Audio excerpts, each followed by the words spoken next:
texto do psicanalista kleiniano chamado John Steiner. Ele diz: não conseguia nunca elaborar o luto por seus objetos e deixá-los ir. A resistência a esse processo estava ligado ao medo e ao ódio à realidade. Se a realidade não puder ser enfrentada, o luto não tem como prosseguir. E o indivíduo não consegue recuperar as partes do self que rejeitou.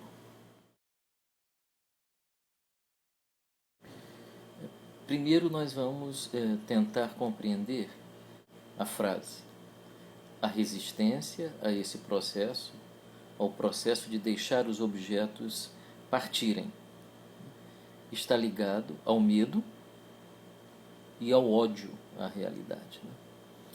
Por que ao medo?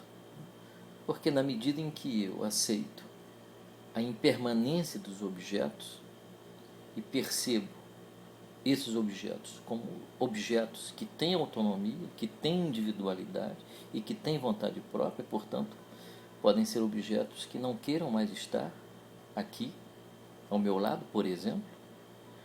Na medida em que eu reconheço a autonomia desses objetos, eu me deparo com a minha solidão, com a minha condição existencial, ou seja, com a condição existencial do ser humano, que é a condição de solidão. Então todos nós temos medo disso, né? Tanto mais quando as nossas primeiras relações foram complicadas, né?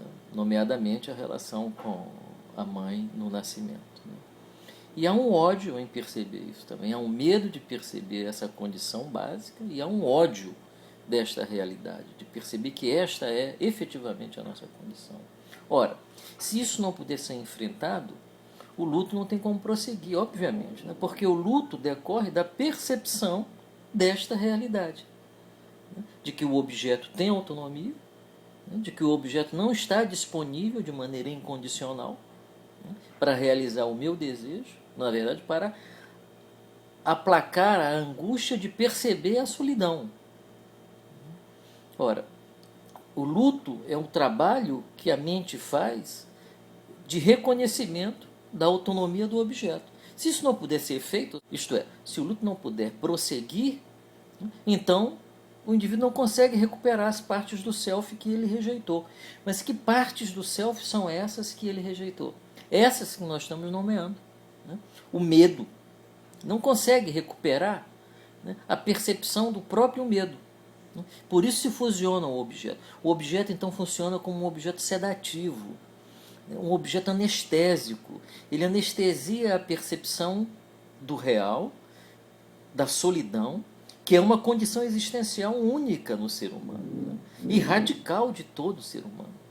A fusão inicial que o bebê tem com a mãe visa amainar esta percepção. E efetivamente isso precisa acontecer para que no futuro, com o ego estruturado, o bebê possa enfrentar esta realidade e fazer o luto, na medida em que percebe que a mãe é uma outra pessoa, que pode estar perto e pode não estar.